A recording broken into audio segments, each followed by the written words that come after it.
한 주 동안 잘 지나셨습니까?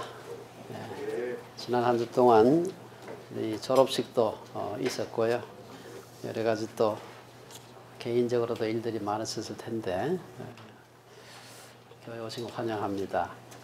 우리가 지난주부터 우리 교회에서 다니엘서 강해를 시작했습니다. 아마 몇 달 동안 가리라 생각을 합니다. 지난 시간에 우리가 서론을 말씀을 드렸고 오늘은 1장 말씀 함께 여러분하고 좀 나누었으면 생각을 합니다. 제가 어릴 때 자랄 때 저희 집에서는 거의 화투놀이를 거의 못했습니다. 제 아버지가 워낙 엄격해가지고 집에 화투장이 하나로 보이게 되면 아주 난리가 나고 이래서 전혀 화투를 못했습니다. 그렇게 화투에 대해 가지고 저희 아버지가 굉장히 조금 일종의 약간 좀 뭐가 있는 것처럼 심하게 한 것은 배경이 있었어요. 과거에 일제 말기 때 제 아버지가 집이 하도 어렵고 하니까 먹고 살 게 없어서 당시에 많은 사람들이 북만주에 가서 살았습니다. 가서 땅이 없는 사람들은 가서 땅을 개간하면 자기가 붙이는 거니까 그래서 농사를 짓고 이랬습니다.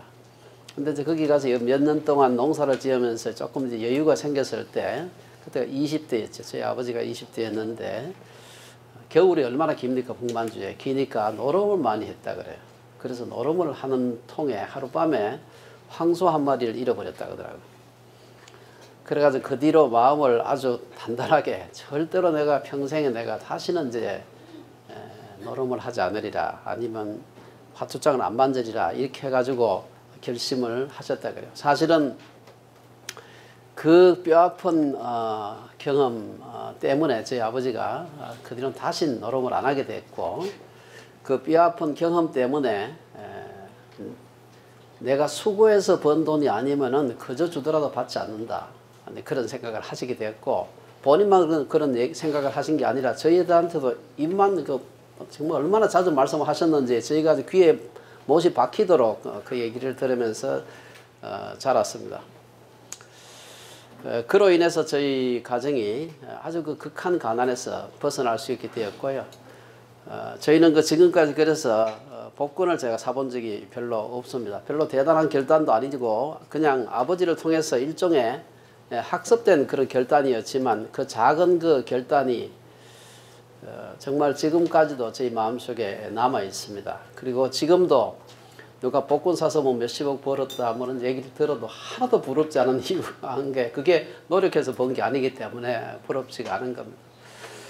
이런 정도의 결단하고 비교도 할 수 없는 아주 중요한 결단이 오늘 본문에 나오는데요. 이 얘기는 워낙 유명해서 주일학교를 다닌 사람들은 아마 적어도 10번 이상은 들었으리라 생각을 합니다. 오늘 이 결단을 우리가 좀 살펴보기 전에 먼저 유다 백성이 하나님의 징계로 인해서 바벨론에 의해서 철저하게 파괴가 됩니다. 예루살렘 수도만 파괴된 것이 아니라 성전까지도 다 유린당하고 뿐만 아니라 이 유다를 다시 일으킬 만한 좀 리더가 될 만한 사람들을 모조리 잡아다가 바벨론 수도로 데리고 가게 됩니다. 왜 이렇게 멸망했을까? 이 멸망에 대한 원인으로서 유다가 멸망하던 당시에 유다의 그 선지자로 일을 했던 예레미야 선지자가 지적한 바가 있습니다. 예레미야 25장에 보면은 25장 5절에서 7절까지 보면은 예레미야 선지자는 유다의 멸망을 세 가지로 얘기를 합니다. 거기 보면 25장 5절에 보면은 너희는 각자의 악한 길과 악행을 버리고 돌아오라. 백성들의 그 악한 길과 악행 때문에 이 멸망이 왔다는 것이죠. 그 밑에 또 조금 내려가서 보면은 6절에 보면 너희는 다른 신을 따라다니며 섬기거나 경배하지 말며 우상숭배지요. 그리고 이어서 너희 손으로 만든 것으로서 나의 노여움을 일으키지 말라. 이 한 세 가지 정도가 유다가 멸망하게 된 바벨론에게 멸망하게 된 아주 중요한 이유다 이렇게 얘기를 하고 있습니다. 사실 이 세 가지의 공통점은 모두 우상 숭배와 관련이 있는 것을 볼 수가 있습니다. 오늘 본문이 소개하는 다니엘의 결단도 사실은 따져보면 우상 숭배하고 관련되어 있는 것을 알 수가 있습니다. 사실 똑똑하고 명민했던 다니엘은 자기 조국의 멸망이 바로 바벨론의 강한 군사력 때문이 아니라 자기 백성의 우상 숭배 때문에 그랬다 하는 것을 알고 그 마음속 깊이 자신은 절대로 우상 숭배를 하지 않겠다, 막 그런 생각을 하고 있었던 것이 분명한 것 같습니다. 그래서 우리가 3절에서 7절에 보면 그 결단의 배경이 나오고 있습니다. 오늘 그 본문을 가만히 보게 되면은, 오늘 아까 읽진 않았습니다만 앞쪽에 3절에서 한 7절까지 보게 되면은 바벨론 왕 느부갓네살에 의해서 유다가 멸망한 후에 이 느부갓네살이 똑똑한 사람들을 다 데리고 갑니다. 이게 이제 그 정복사의 그 성품에 따라 가지고 정복제를 어떻게 다루는가 하는 것이 다른데, 이 바벨론 왕 느부갓네살은 똑똑해서 반란을 일으킬 만한, 다시 말해서 독립운동 할 만한 사람, 아무나 독립운동 하는 게 아니거든. 좀 똑똑해야 하니까 그럴 만한 사람은 모조리 잡아다가 자기 수도로 데리고 가게 됩니다. 느부갓네살은 대제국의 왕답게 피정복지에서 끌어온 포로들일지라도 총명한 사람들은 요새 말하면 중앙정부 요직에 기용하는 걸 볼 수가 있습니다. 그래서 그는 유다에서 끌고 온 포로들 중에서 바벨론 제국에 도움이 될 만한 귀한 그 인재가 될 만한 이런 사람들을 선발했는데, 그 중에 바로 다니엘과 이 세 친구들이 뽑히게 되었습니다. 이들은 황관장의 손에 붙여져서 잘 관리되었습니다. 여기는 뭐 말이 이제 관리인데 사실은 바벨론 사람으로 이제 동화시키는 작업을 시작한 것이지. 한 3가지 정도로 그 바벨론 동화 작업을 하게 된, 첫째는 왕은 이들에게 갈대아 학문, 언어와 학문을 가르쳤다. 4절을 보면 모든 지혜를 통찰하며 지식에 통달하며 학문에 익숙하여 왕궁에 설만한 사람을 길렀다, 이렇게 되어 있습니다. 왕은 이들에게 갈대아 사람의 학문과 언어를 가르쳤다고 되어 있습니다. 아마 당시에 갈대아 사람 바벨론에서는 아마 그 사용하는 언어가 수메르라든지 아카드라든지 아람어라든지 뭐 등등 이런 언어들을 아마 배웠을 겁니다. 그리고 이런 언어들로 기록된 당시 바벨론의 역사라든지 점성술이라든지 수학이라든지 의학이라든지, 요새 뭐 과학은 아니겠지만 이 과학과 같은 또 신화 문서들, 이런 것을 아마 공부를 했을 겁니다.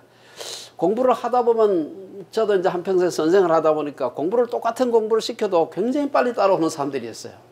아마 그 많은 그 바벨론에 데리고 온 그 유다의 포로들 중에서 여러 사람이 있었겠지만 다니엘과 세 친구가 아주 뛰어났습니다.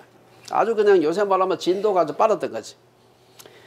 그래서 하나님이 사용할 수 있도록 그 바벨론에서 사용할 수 있도록 이들을 갖다가 잘 뽑게 됩니다.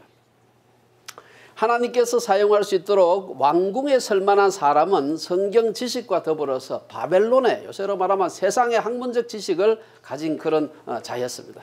우리가 물론 성경을 잘 아는 사람도 우리 신학교에서 하고 목회하는데 잘 써먹을 수 있지만, 사회에 나가서 우리가 살 때는 성경만 가지고 사는 게 아니에요.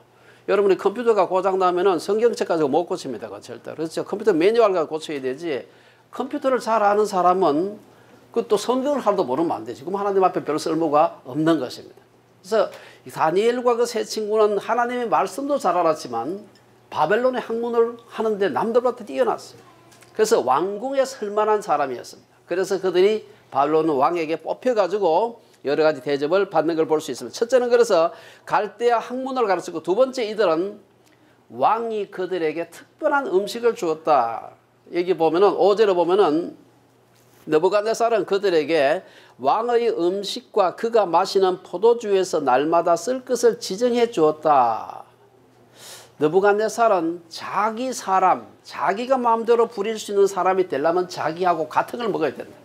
사실 특별한 철학입니다. 저는 요즘 제가 약간의 다이어트 한 거 아시죠, 여러분들? 예. 제가 약간의 다이어트를 하면서, 이 다이어트가 몸무게만 빼는 게 아니구나. 이 다이어트 음식이 사람을 만든다고 하는 걸 제가 좀 조금 느끼고 있습니다. 어쨌든 특별한 음식을 주면, 세 번째, 바벨론 느부갓네살은 이 다니엘과 세 친구의 이름을 바꿉니다. 6절과 7절에 보면은 황관장을 통해서 유다 자손 곧 다니엘과 하나냐와 미사엘과 아사랴의 이름을 고쳐서 다니엘은 벨드사살이라 하고, 하나냐는 사드락이라 하고, 미사엘은 메삭이라고 하고, 아사랴는 아벳노고라고 했다, 이렇게 되어 있습니다. 다니엘서 4장에 보기는 좀 뒤입니다만, 거기 보면 벨드사살, 다니엘에게 주어진 그 이름은 느부갓네살의 신의 이름입니다. 그러니까 제가 봤을 때 그 세 친구가 넷이가 있었지만 그 중에 아마 다니엘이 좀 뛰어났던 것 같아요. 그러니까 이 다니엘에게는 이 자기 신의 이름, 느부갓네살의 신의 이름을 붙여 벨드사살 이 붙여준 것입니다. 그 뒤에 보면은 그 다니엘서 4장에 보면 다니엘은 여러 사람들 중에서도 그 박수장을 삼았다는 말이 나와요. 그거 보면은 아마 다니엘은 그 사람들 중에서도 아마 뛰어난 사람이 아니었겠나 생각을 할 수가 있습니다. 갈대아 학문과 언어를 가르치고 왕의 음식을 먹게 하고 이름을 고친다는 이 세 가지가 소위 갈대아 사람으로 바벨론 사람으로 동화시켜가는 아주 중요한 느부갓네살의 전략이었습니다. 이것은 다니엘과 세 소년의 정신적인 아이덴티티를 바꾸겠다는 왕의 책략이 숨어 있었던 것입니다.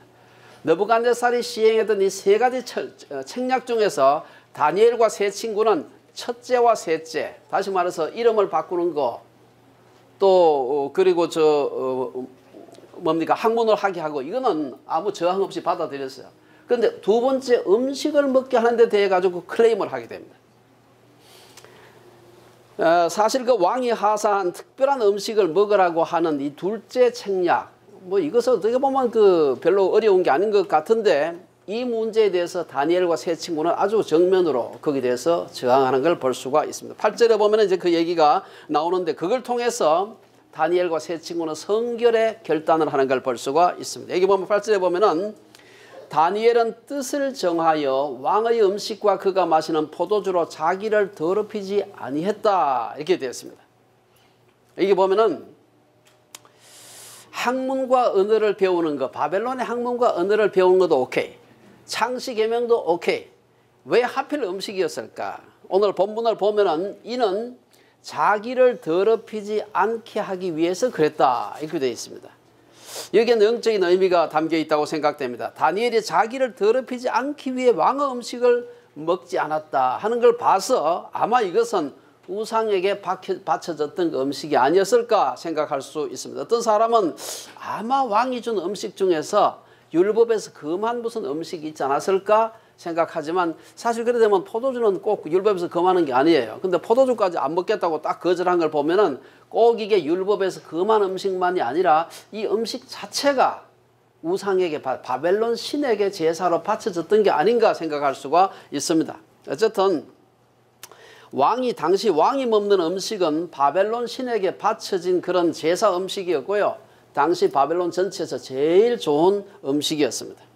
신에게 제사를 지낸 후에는 왕과 특별한 몇몇 사람들만 나누어 먹었는데 보통 사람들은 상상도 못하는 아마 그런 좋은 음식이 아니었겠나 생각됩니다. 하물며 포로로 잡혀온 사람들이 그런 음식을 대접받는다는 것은 그 자체가 대단한 특권이었고 그 자체가 축복이었다 그렇게 생각을 했습니다. 하지만 다니엘을 포함한 유다의 이 네 청년은 신앙적 절개를 위해서 왕이 하사한 자기 나라 왕도 아니에요. 자기가 포로로 잡혀온 그 대제국 바벨론의 왕이 준 음식에 대해서 먹지 않겠다. 이 결단을 하는 겁니다. 이 결단은 자칫하면 생명을 담보해야 할 정도로 중요한 일이었습니다. 우상에게 바친 제물, 율법에서 금한 음식들을 먹지 않는 것, 이것은 성결의 결단이다. 이렇게 얘기할 수가 있습니다. 우상의 음식을 먹는 것과 관련해서 바울은 고린도전서 10장에서 꽤 길게 설명을 하고 있는데요. 10장 18절에 보면 바울은 제물을 먹는 자들이 제단에 참여하는 자들이 아니냐. 제물을 먹게 되면 제물만 먹는 게 아니에요. 그냥 고기 먹고 뭐 떡 먹고 이게 아니고 그 제물을 먹게 되면 그 제물을 바쳤던 신의 제단에 참여하는 것이다. 먹는 것은 우상 숭배라는 겁니다. 또 그 뒤에 보면 20절에서 보면은 고린도전서 10장 20절에 보면은 나는 너희가 귀신과 교제하는 자가 되기를 원하지 아니하노라. 이 바울이 한 얘기입니다. 그 음식을 먹는다는 것은 귀신과 교제하는 것이다.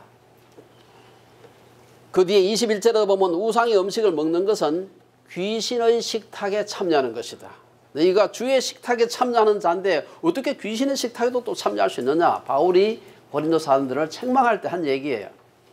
다니엘과 세 친구는 바벨론의 학문도 언어도 계명도 괜찮지만 바벨론 신에게 바친 음식을 먹지 않기로 작정함으로 바벨론 귀신의 식탁에 참여하지 않기로 결단한 것입니다. 느부갓네살의 음식과 포도주는 영적으로 무엇을 의미할까요? 그것은 세상의 달콤한 유혹이나 부정한 습관을 의미한다고 할 수 있습니다. 사도 바울은 소아시아 이방 나라에서 살아가고 있는 에베소 교인들에게 보낸 편지에서도 비슷한 결단을 요구하는 걸 볼 수가 있습니다. 에베소서 4장 22절에서 24절에 보면은 너희는 유혹의 욕심을 따라 썩어져가는 구습을 쫓는 옛사람을 벗어버리고 오직 심령으로 새롭게 되어 하나님을 따라 의와 진리의 거룩함으로 지으심을 받은 새 사람을 입으라. 그렇다면 오늘날 우리가 할 수 있는 성결의 결단은 무엇일까요? 술과 마약, 담배를 하지 않는 것, 마약을 하지 않는 것 물론이죠. 그리스도인으로서 경건한 삶에 방해가 되는 것은 무엇이든지 우리를 더럽히는 것들입니다. 학생들은 숙제나 시험 칠 때 부정행위 하지 않기로 결단하는 것이 필요합니다. 제가 언제 기회가 되면 제가 이로 인해서 제가 겪었던 쓰라린 경험을 제가 한번 나누겠습니다. 우리 학생들하고. 청년들은 불필요한 웹사이트에 접속하지 않기로 결단하는 것입니다. 사업하는 분들은 정직하게 바르게 사업을 하고 결단하는 것입니다.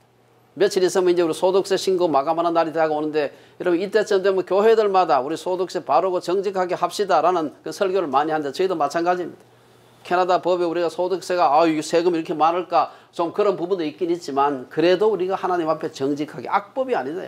우리 캐나다 정부를 믿고 세금 내는 거 아니에요. 세금을 바르게 내자. 이것도 일종의 그리스도인으로서 성결의 결단이라고 할 수가 있습니다. 9절에 보면은 이 결단을 했을 때 하나님께서 상급을 주시는 게 나오는데요. 9절에 보면은 하나님이 다니엘로 하여금 환관장에게 은혜와 긍휼을 얻게 했다. 이렇게 나와 있습니다. 우리는 사람들과의 관계 속에서 살 수밖에 없는 존재입니다. 그래서 성결의 결단은 자기 마음대로 할 수 있어요. 결단은 혼자 할 수 있지만 문제는 결단을 지키는 것은 그 쉬운 일이 아니다. 특히 정부나 회사와 같이 조직사회의 그 위계 속에서 일을 하며 살아가야 되는 우리 대부분의 사람들은 더더욱 어렵습니다. 어떤 요구나 부탁을 거부하기 곤란한 상관들이 요구하는 것들 중에 자신을 더럽히는 것이 있을 수 있기 때문입니다. 이때 우리가 어떻게 해야 할까? 다니엘은 이를 환관장에게 솔직하게 얘기합니다. 그래서 우리가 이 다니엘과 같이 회사나 상관에게 솔직하게 하면서도 이게 덤벼들듯이 하면 안 됩니다. 솔직하면서도 겸손하게 공손하게 말했다 하는 걸 볼 수가 있습니다.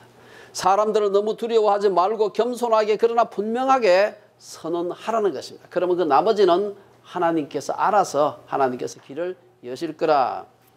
제가 뭐 좀 자랑 같아서 죄송하긴 하지만 제가 처음으로 이제 그 학위를 마치고 경북대학에 제가 조교수 발령을 받아서 갔습니다. 이 교수라고 하는 것은 매년 오는 게 아니에요. 한 과에서 참 몇 년마다 한 사람씩 뽑는 건데 나이 20몇 살 이 젊은 사람이 이제 가니까 전부 다 이제 신임 교수 환영회를 하는 것입니다. 한 번이 아니에요. 이 단체 저 단체 몇 번씩 하는 겁니다. 하는데 이제 저희가 사범대학이 있고 자연대학이 있고 물리학과의 교수가 상당히 두 합치면 흥이 많아요. 늘 같이 일을 하기 때문에 식사를 하러 이제 신입 교수 환영회 가면 다 이제 밥을 먹고 이제 술을 마시는데 제가 그래서 좀 술을 마시는 게 술을 마시지 않는 사람이니까 술을 안 마신다고 하니까 자기를 위해서 수십 명의 교수들이 지금 나와서 전부 다 회식한다고 둘러앉아 있는데 이 제일 나이도 어리고 그 대부분의 사람들 저희 또 선생들입니다. 저희가 배웠던 분들이고 그런데 이 새파란 이 사람이 20몇 살 된 사람이 자기는 안 먹겠다 하니까 아주 곤란한 겁니다 이게. 근데 그 중에 또 연세가 좀 한 60이 넘은 분은 나도 교회 다녔지만 뭐 술 먹는다 그 얘기하기도 하고요. 뭐 어느 교수도 교회 장로 아니냐 그 사람도 술 잘 먹더라. 근데 뭐 너만 왜 혼자 안 먹느냐 이제 그런 말이에요.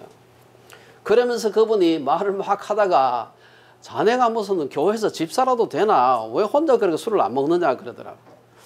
그래서 제가 잘 됐다 싶어가지고 제가 아주 겸손하게 뭐 겸손했는지 모르겠지만 어쨌든 공손하게 제가 교회에서 집사입니다 그랬거든요. 네. 근데 놀랍게도 아마 나이 많은 분들이 막 강권을 했는데 그렇게 안 마신 사람이 별로 없었던 것 같아요. 제가 집사라서 술을 안 마시겠다 하니까 그러니까 여기에서 그렇게 마시기 싫어하는 사람 먹지 마시게 하지 말자고 이제 또 다른 분도 조금씩 옆에서 지원 사격을 좀 하고 그래가지고 저보다 나이는 좀 더 들었지만 젊은 분들이 예전에 있었으니까 그런 분들도 평소에 마시기 싫은데 자꾸 마시라 그러니까 이거 안 마실 수가 없어서 마신 분들이 상당히 많았어요.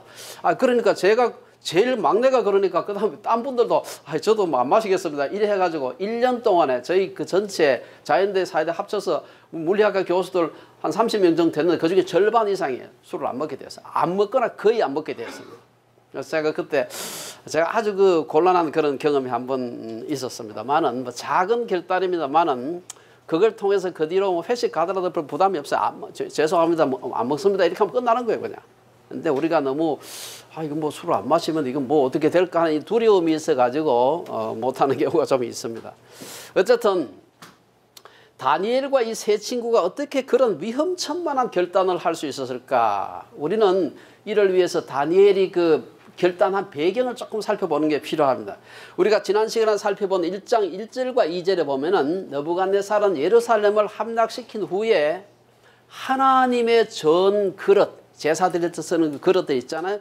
그것을 갖다가 뺏어다가 정복했으니까 자기 나라 신할 땅 자기 신들의 신전에 가져다가 그 신들의 보물창고에 갖다 넣어놨다. 이렇게 기록하고 있습니다.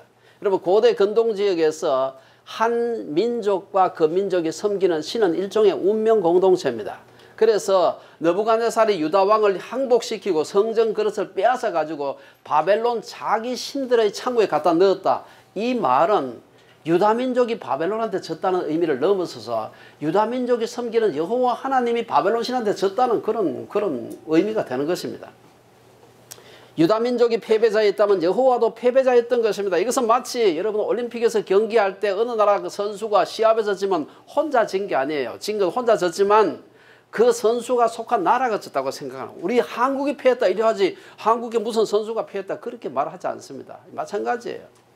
이것은 이스라엘 역사 초기에서도 분명하게 나타납니다. 사무엘상 5장에 보면은 블레셋이 이스라엘하고 전투를 막 하다가 이스라엘 졌어요. 졌으니까 이스라엘이 신주 모시듯 하는 그 법궤를 갖다 빼앗았습니다. 이스라엘이 이 법궤를 정말로 하나님의 임재의 상징으로 생각하고 졌는데 법궤를 빼앗아 가지고 그 어디다 갖다 놨습니까? 블레셋 사람들이 섬기는 다곤 신의 신전에 갖다 놨어요. 뺏어가 신을 갖다 뺏어다 갖다 놨으니까 이스라엘만 진 게 아니고 사실은 여호와가 졌다 생각을 했어요.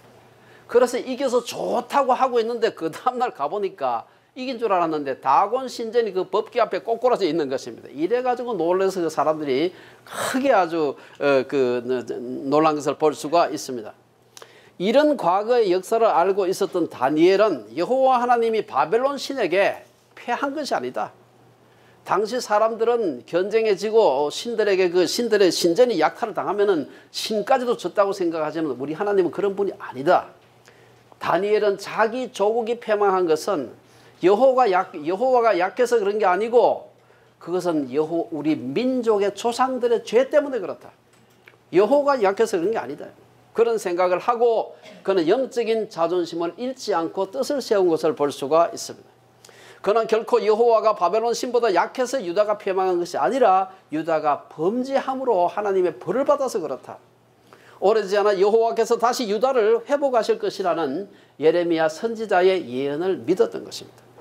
당시 바벨론 제국은 어둠의 문화, 귀신의 문화, 우상의 문화로 가득 찬 제국이었습니다. 유다를 정복한 바벨론은 성경적으로도 모든 귀신 문화의 중심지였습니다. 창세기 11장에 보면 바벨탑을 세운 제국이 바로 바벨론의 전신입니다. 그러니까 고대 바벨론이죠. 그로부터 한 몇천 년 전의 일이긴 하지만 고대 바벨론입니다. 또 요한계시록 17장에 보면은 음녀를 바벨론이다 이렇게 얘기합니다. 17장 5절에 보면 그의 이마에 기록되었으니 비밀이라 큰 바벨론이라 땅의 음녀들과 가정한 것들의 의미라 하였더라. 이런 제국에서, 그것도 제국의 수도, 그것도 제국의 왕궁에서 다니엘과 세 친구들의 자세는 바벨론 사람들과 같을 수가 없었던 것입니다. 자, 그러면 우리가 여기서 두 사람의 중요한 인물을 볼 수 있는데, 하나는 그 환관장의 모습이고요, 또 하나는 다니엘의 그 모습을 10절부터 쭉 볼 수가 있습니다. 환관장은 이제 다니엘과 그 세 친구의 이 음식을 먹으라 했던 환관장은 어떤 의미에서 상식에 기초한 그러한 사람이었습니다. 오늘로는 말하자면 과학적으로 설명 가능한 것들만 받아들이는 사람이라고 할 수 있습니다. 기름지고 좋은 음식을 안 먹으면 어떻게 됩니까? 상식적으로 몸이 수척해지고 초췌해질 것이다. 이것은 과학이고 상식입니다. 당시 사람들은, 그래서 우리 교회도 하시는 분 계시죠? 무슨 저탄고지? 예, 다이어트 하는 분 계시죠? 예, 탄수화물 적게 먹고 고기 많이 먹는, 예, 저탄고지. 뭐 잘 되는지 안 되는지 모르겠습니다만 어쨌든 간에 우리는 흔히 기름진 것을 먹어야 얼굴에 윤기가 흐르고 보기가 좋아진다. 이게 일종의 과학입니다. 근데 이런 과학적 상식을 무시할 필요는 없으나 보통 사람들이 요즘 우리가 살안찌려고 애를 쓰죠. 우리 인류 역사 6,000년에서 이 기름기 적게 먹고 살 안 쪄야 되겠다. 이 고민하게 된 게 불과 1, 200년 이내 일입니다. 극히 최근의 일입니다. 그전에는 살 찌고 싶어도 먹을 게 없어서 못 쪘어요, 사실은. 북한 사람 가보세요. 그 사람들 보고는 비만이라는 개념이 하면 그 나라 그래서 사진은 없지 싶어. 제가 안 찾아봤지. 뭐 얼마나 빼빼한지 김정은이 제외하고는 다 말란 것 같아요, 보니까. 과거의 사람들에게는 고기 많이 먹고 막 기름이 쭉 흐르고 뭐 이거 이러면 이 대단한 사람인가 봐 그렇게 생각을 했던 것입니다. 어쨌든 다니엘과 그 세 친구는 그것이 하나님 말씀에 어긋날 때는 내가 이것을 받아들일 수가 없다고 생각한 것입니다. 교회사에서 정말 그리스도인들이 견디기 어려운 것은 무엇일까요? 고난과 핍박? 물론 힘들지요. 하지만 그럴 때는 그리스도인들은 오히려 신앙으로 무장해서 이겨내고 때로는 막 순교를 당하기도 하지만 교회가 부흥하는 것을 우리가 교회사를 통해서 볼 수가 있습니다. 그러나 세상이 그리스도인들을 잘 대접해주고 회유하고 친절을 베풀 때 신앙이 병들어서 세속주의에 빠질 위험이 있는 것입니다. 자국민들도 어려운 일인데 포로로 잡혀온 주제에 바벨론 대제국의 왕 느부갓네살이 주는 음식, 요새로 말하면 어식을 거부한다. 이건 생명을 담보해야 될 그런 무서운 일입니다. 이것은 뜻을 분명하게 세우지 않은 사람은 할 수 없는 그런 일이었죠. 황관장이 봤을 때는 이해가 안 되는 것입니다. 반면에 다니엘은 달랐습니다. 그는 뜻을 정했다. 그래서 황관장에게 자기 의사를 밝혔습니다. 못 먹겠습니다. 10절에 보면 황관장은 너가 왜 먹지 않느냐 그 이유를 조목조목 얘기를 합니다. 나는 왕을 두려워하는 사람인데 이 음식은 무슨 음식인지 아느냐? 왕이 직접 정해준 것이다. 그런데 내가 그 왕이 직접 준 음식을 안 먹고 있다가 초췌하게 보이게 되면은 니네들이 처벌받는 건 괜찮은데 내 목까지 나간다. 요새 목 날아간다는 것은 그냥 벼슬에서 직장에서 쫓겨나는 거지만 그때는 실제로 피지컬리 목이 떨어지는 걸 말하는 것입니다. 그 위험한 그 부담을 왜 그 황관장이 지겠습니까? 안 된다. 딱 보니까 다니엘이 보니까 저 황관장은 도저히 설득을 시킬 가능성이 없어요. 자기 목숨이 걸린 일인데 어떻게 허가하겠습니까? 이 다니엘의 지혜로운 게 뭔가 하면 이 사람 대빵은 도저히 안 되겠고 그 밑에 실제로 음식을 갖다 주는 하급 관리가 있었어요. 오늘 본문에 보면 나옵니다. 실무 하급 관리한테 접근을 한 것입니다. 그는 실무자에게 자 그렇다면 열흘 동안 물과 채식만 먹은 자신들과 왕의 기름진 음식을 먹은 다른 소년들의 얼굴을 비교해보고 물과 채식만으로는 안 되겠다고 생각하면 그때는 당신 좋은 대로 해라. 이렇게 하니까 이 사람이 가만 보니까 그 열흘 동안에 그 왕이 뭐 궁정에 불러가지고 이 사람들 얼굴을 볼 일도 별로 없을 것 같고 뭐 미쳐봐서 본전일 것 같아. 오케이. 그렇게 해가지고 열흘 동안 시간을 갖다가 준 것입니다. 황관장 아스부나스를 설득시키기보다는 하급 실무자에게 접근해서 그를 설득시킨 것이 다니엘의 지혜입니다. 안 되는 사람 놓고 가서 그냥 부딪혀봐야 자기만 깨지는 것이지. 이를 두고 혹자는 채식이 몸에 더 좋으니까 이 진짜 요새로 봤을 때 이 대단한 좋은 음식을 갖다가 먹었으니까 당연히 얼굴이 좋아지겠지. 그래서 다니엘과 그 세 친구들이 먹었던 채식 레시피가 뭘까 뭐 이런 연구하는 사람도 있다고 하는데 그 굉장히 그 성경 잘못 해석한 겁니다. 예. 그런 생각은 성경 해석의 바른 태도가 아닙니다. 다니엘은 채식의 우월성을 깨닫고 이런 제안을 한 것이 아니라 하나님께서 자신의 결단을 기뻐하실 거라고 믿었기 때문에 그렇게 먹은 겁니다. 사도 바울은 그래서 우리가 잘 아는 로마서 12장 1절에 보면은 너희는 이 세대를 본받지 말라. 세대를 본받지 않았던 것이지 채식 알아서 과학적으로 채식이 증명돼서 그걸 먹어가지고 좋아졌다. 그렇게 생각하면 성경을 잘못 보는 것입니다. 다니엘과 세 친구들은 자신들의 행위가 하나님의 뜻이라고 확신했기 때문에 믿음의 결단을 내린 것입니다. 믿음의 결단은 상식에 기초한 판단을 무시하진 않지만 때로는 세상의 상식에는 반하지만 하나님을 의지하고 하나님께서 기적을 베푸실 거라는 그 기대를 가지고 그 결단을 하는 걸 볼 수가 있습니다. 우리는 성경에서 또 우리 교회사에서 보게 되면 이런 결단을 하면서 하나님께 순종했던 많은 사람들을 알고 있습니다. 우리가 아브라함이 그러했고 모세도 그러했고 요하수도 그렇게 했고 또 우리 그 역사에도 보면 뭐 슈바이처라든지 손양원 주기철 목사는 얼마나 그런 분들이 그런 결단을 한 것을 볼 수가 있습니다. 여러분 혹시 그 폴 트루니에가 썼던 모험으로 사는 인생, 참 제목부터 전 참 좋아하는 그런 제목입니다. 이동훈 목사님이 믿음으로 사는 모험 인생, 믿음으로 벼랑 끝에 서기로 작정하는 사람들을 하나님께서 네 혼자 떨어져 바라고 훅 밀어뜨리는 그런 분이 아니라 하는 것입니다. 예. 이런 결단을 했을 때 하나님께서 어떤 축복을 주셨는가, 오늘 본문 14절에서 17절까지 보면 세 가지를 축복을 보여주고 있습니다. 첫째는 그런 결단을 했을 때 하나님께서는 그들에게 건강의 축복을 주셨다. 건강의 축복을 주셨다. 우리가 건강을 위해서 운동도 하고 보약을 먹을 수도 있고 피트니스도 할 수 있고 뭐 등산도 할 수 있습니다. 하지만 우리가 아무리 노력해도 우리의 건강은 하나님이 주신 거라는 그 겸손한 마음이 필요한 것입니다. 제가 아는 어떤 목사님은 본인 자신은 율법주의자가 아니다. 그렇게 하면서도 그분은 성경에서 먹지 말라고 한 걸 왜 먹느냐. 그렇지 않고도 먹을 게 없으면 먹겠지만 그렇지 않고도 먹을 게 넘쳐나서 얼마든지 있는데 왜 구태여 성경에서 먹지 말라고 한 거 내가 먹어야 되냐 하고 악착까지 그분은 레위기서에서 금하고 그냥 안 먹습니다. 굉장히 건강하세요 실제로. 네. 첫째는 그래서 그들이 건강의 축복을 받았다. 이게 보면 15절에 보면은 다른 왕의 음식을 먹는 소년들보다 더 좋아 보였다. 두 번째는 지혜의 축복을 받았어요. 17절에서 20절에 보면은 다니엘이 얼마나 똑똑했는지 모릅니다. 물론 원래 하나님께서 준 지혜가 있겠죠. 그러나 왕이 준 음식을 안 먹었다고 해서 그 지혜가 줄어든 게 아니고 오히려 지혜가 늘은 걸 볼 수가 있습니다. 다니엘은 정치를 하면서도 이 다니엘서라는 성경 자체가 구약의 계시록이라고 부르는 그런 책입니다. 아주 어려운 책이에요. 이런 다니엘서를 기록할 정도로 지혜가 출중했습니다.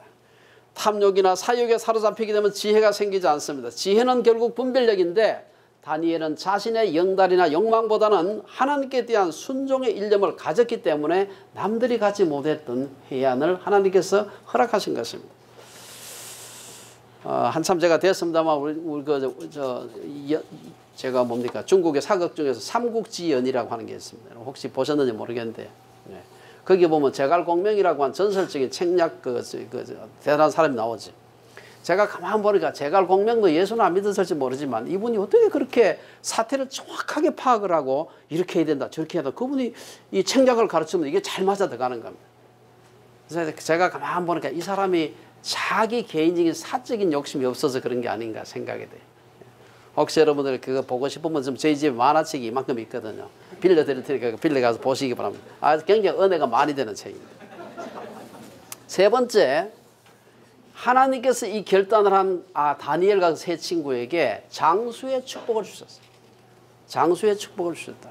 느부갓네살이 죽고 그를 이어서 벨사살이 왕이 됐죠. 근데 그 벨사살이 다리오에게 죽임을 당하고 벨사살까지는 그래도 이게 그 바벨론인데 다리오한테 넘어가고 된 나라 자체가 제국이 이런 메대로 바뀝니다.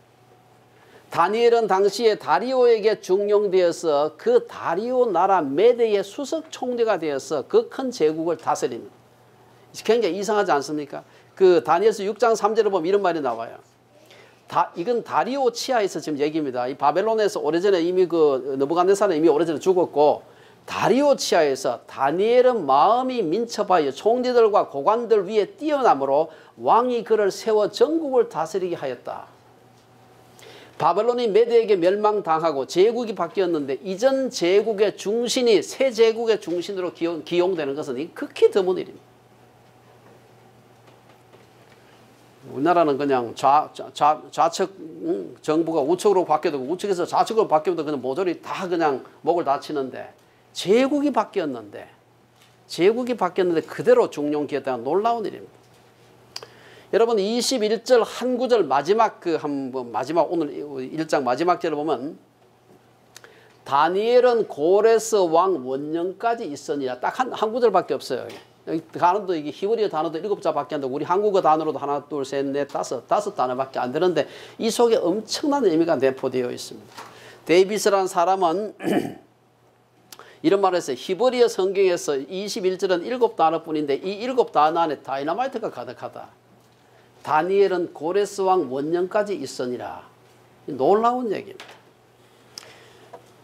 도대체 고레스가 누굽니까? 그는 페르시아 왕으로서 주전 539년에 통치를 시작했습니다. 위세 등등했던 느부갓네살은 죽었고 그를 이은 벨사살도 죽임을 당했고 강대한 바벨론은 멸망했습니다.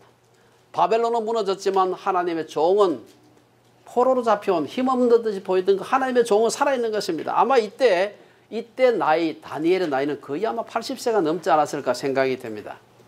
인간 나라는 흥망성쇠가 있지만 하나님의 백성은 영원하다는 것은 선지자들의 일반적인 인식이었습니다. 그래서 이사야 선지자는 말하기를 귀인들을 폐하시며 세상의 사사들을 헛되게 하시나니 그들은 겨우 심기고, 귀인들 세상의 사사들은 겨우 심기고 겨우 뿌려졌으며 그 줄기가 겨우 땅에 뿌리를 박자 곧 하나님이 입김을 부시니 그들은 말라 회오리 바람에 불려가는 촉이 같도다. 사람 생각할 때만 철밥통 같은데 하나님 보시기에는 아무것도 아니라는 것입니다. 결론적으로 다니엘이 살던 시대는 정말로 힘든 시기였습니다. 이스라엘의 온 나라는 우상 숭배와 제약으로 말미암아 국력이 급격히 악화되었고요. 북쪽 이스라엘은 주전 722년 아시리아한테 완전히 멸망하게 되었고요. 남쪽 유다도 그로부터 한 백수십 년 뒤에 586년에 바벨론에 의해서 완전히 망해집니다. 그리고 유다는 예루살렘이 함락되어서 왕과 신하와 상당수 지도급 사람들이 다 포로로 잡혀갔습니다. 다니엘도 그들 중에 포함되어 있었습니다. 이런 어려운 시기에 다니엘은 개인적으로 출세의 길이 열렸습니다. 느부갓네살 왕은 포로로 잡혀온 유다 청년들 중에 똑똑한 몇 명을 골라 바벨론의 언어와 학문, 문화와 지도자 훈련, 요새는 말하면 리더십 트레이닝을 시켰습니다. 그 리더십 팀에 다니엘과 세 친구들이 뽑혔습니다. 비록 조국은 망했지만 그들은 원수의 나라에서 부귀영화를 누릴 수 있는 출세의 길에 들어선 것입니다. 당시 바벨론은 세계 문화의 중심지였고 가장 부유한 나라였습니다. 그러한 곳에서 피정복지의 청년들이 궁중에 살며 새로운 귀족 계층이 된다. 군침 도는 일이 아닙니까? 이거? 한번 해보고 싶은. 하지만 다니엘은 자신에게 주어진 출세의 기회를 무조건 좋아할 수가 없었습니다.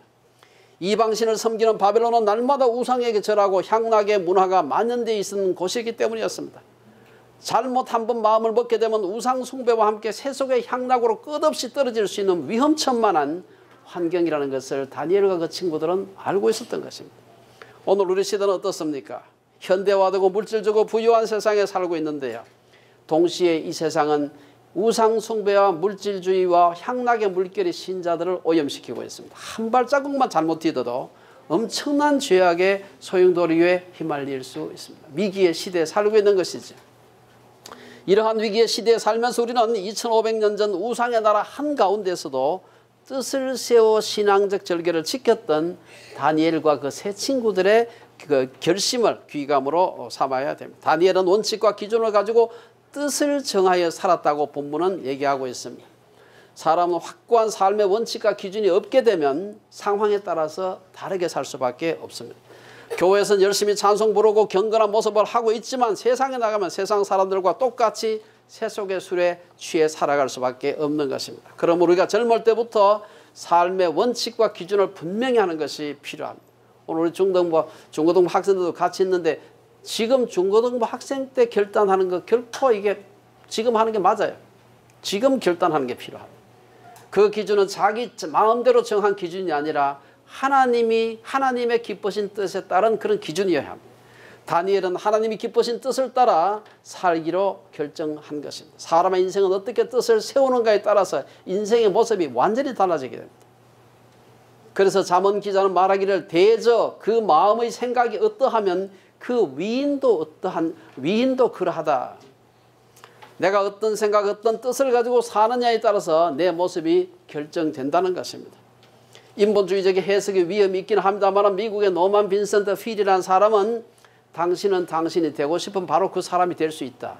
유명한 얘기를 했습니다. 내가 정말 하나님께 순종하는 사람이 되겠다고 지금 결단하면 지금부터 10년, 20년, 30년 뒤에 그런 사람이 되는 것입니다. 그러나 나는 하나님 뜻대로 살지 않겠다 그런 결단하는 게 아니에요. 그런 결단 안 하고 그냥 사는 대로 살아가면 그냥 그런 사람이 되는 것입니다.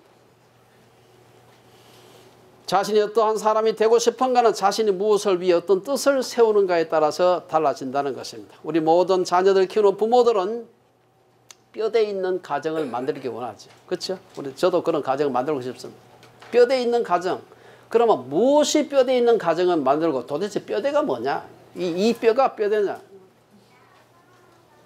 뼈대에 있는 가정이란 부모가 뜻을 세운 가정입니다. 부모가 뜻을 세운 가정입니다. 시류에 편성하지 않는 신앙의 원칙과 규칙을 가진 가정을 우리는 뼈대에 있는 가정이라고 말합니다. 우리 온 성도들이 다니엘처럼 뜻을 세워 성결의 결단을 하기를 바랍니다. 혹시 연초에 우리가 원래 그 새해 결심해서 해봐야 뭐 작심삼일 해가지고 한 사나흘 가니까 흐지부지해지더라. 에이, 매년 뜻을 세워도 막 그게 그거더라. 그냥 아무렇게나 살아가지. 그러면 아무렇게나 사는 것입니다. 그런 패배주의에서 벗어나서 다시 한번 뜻을 세우고 믿음의 결단을 하는 것이 필요합니다. 특히 성결의 뜻을 세우는, 그래서 다니엘이 받았던 것과 같은 복된 인생을 사시는 주빌리 식구들 되시기를 주의 이름으로 축원합니다. 기도하겠습니다.